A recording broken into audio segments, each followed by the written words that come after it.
the Hasidic sage, Rabbi Nachman of Breslov in the 18th century, who, by the way, was born and died in the Ukraine, wrote, "If we don't plan on being better tomorrow, then what's the point of tomorrow?" It seems that there is always something essential to the successful and stress-free unfolding of our everyday lives that requires renewal. The annual renewal of our vehicle registration and driver's license, credit and debit card, Presto card for riding the TTC, passport, OHIP card, library card, subscription and membership fees. For many married couples, the formal renewal of their vows is a sacred and valued rite of passage. And renewal, as I learned this past week, also happens to be the name of an organization devoted to raising awareness to the value, the mitzvah, I should emphasize, of organ donation. For in the best of possible worlds, what flows from organ donation is the renewal of health and life. For Jews, renewal is a recurring moment in our view of the world, and for Reform Jews in particular, liberal and progressive advocates of Judaism, whom we are, our understanding of faith and the human condition is evolutionary. It is never static nor black and white. We are open to change, not change for the sake of change, but change that enriches our lives and the lives of others. Tomorrow, or more appropriately, with tonight's setting of the sun, we enter a moment of renewal. It is Rosh Chodesh, the start of a new Jewish month. And not just any month, but as our Jewish calendar informs us, the first day of the first month of the Jewish calendar year, the month of Nisan. And with the arrival of Nisan, we begin our countdown over the next 2 weeks to the joyous festival of Passover, a countdown to the 7-day period of disconnecting ourselves from rest of the year food items, a countdown to the celebration of freedom and to memory, the memory being that of our departure under the protective and benevolent watch of the God of Israel and our teacher Moses from servitude in Egypt.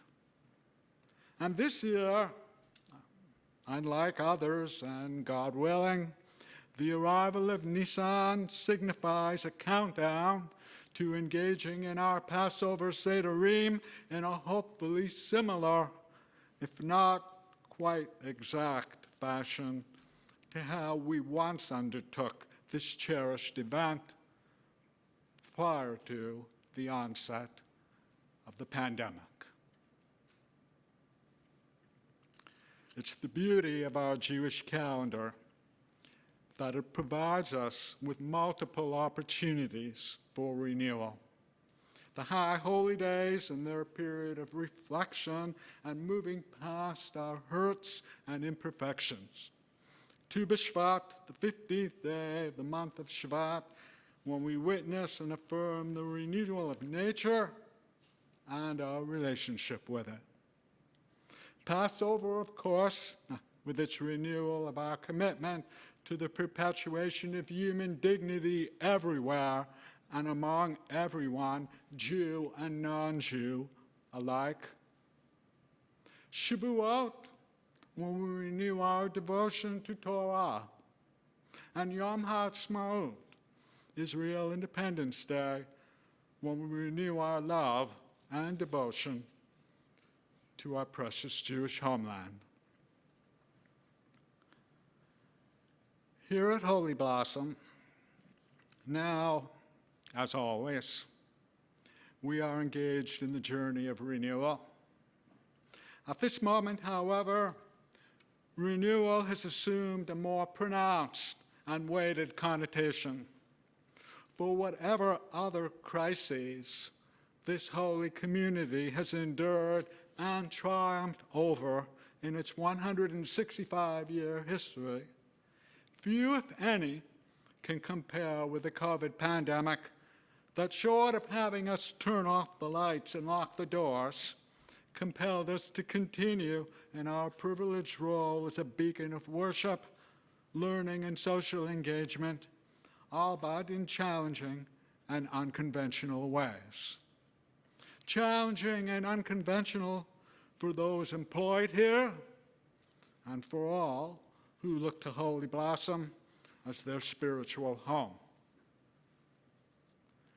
I need not review what during the past 2 years has unfolded and how at Holy Blossom and elsewhere we have strived to overcome.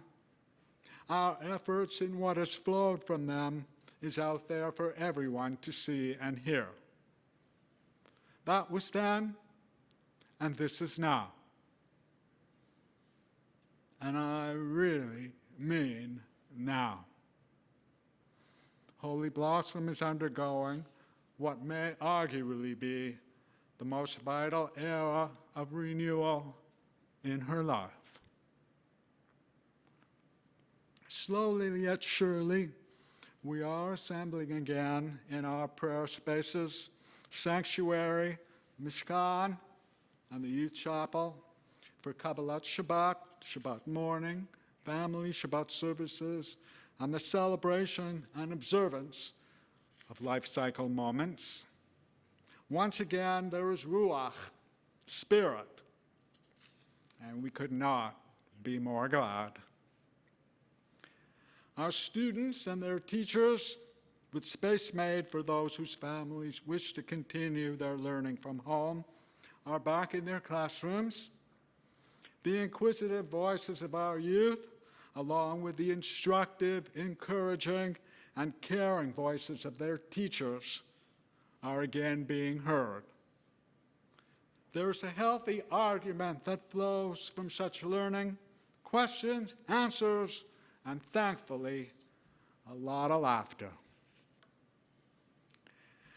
Our dedicated administrative staff, following many months of working from their homes, have by and large returned to undertake their tasks in our building, being present for our congregants and being present for one another.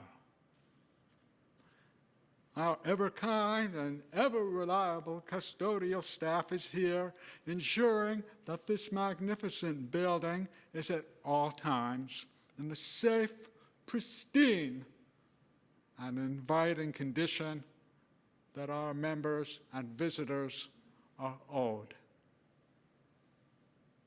Volunteers are returning, slowly, but returning nevertheless, to open our gift shop, hold their committee meetings, and to serve as lay leaders and gabbaim for worship. In these ways and others, Holy Blossom endeavors to generate renewal.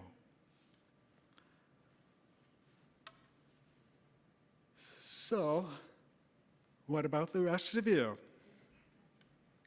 How shall you, in anticipation of the pandemic's long-awaited appearance in our rearview mirrors, and in the understanding that this temple and your Jewish lives in their entirety are on the cusp, if not already immersed, in the spirit of renewal?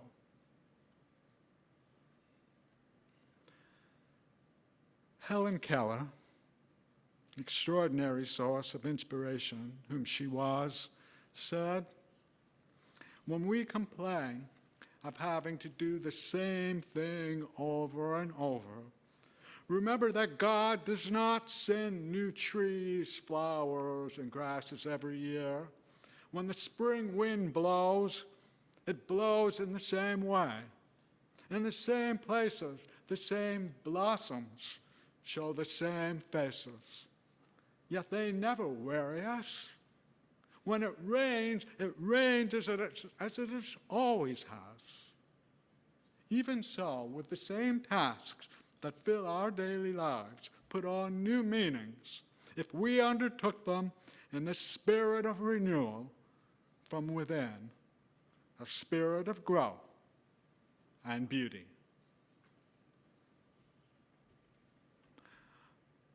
When it comes to renewal, you don't have to wait till Passover or any other Jewish holiday.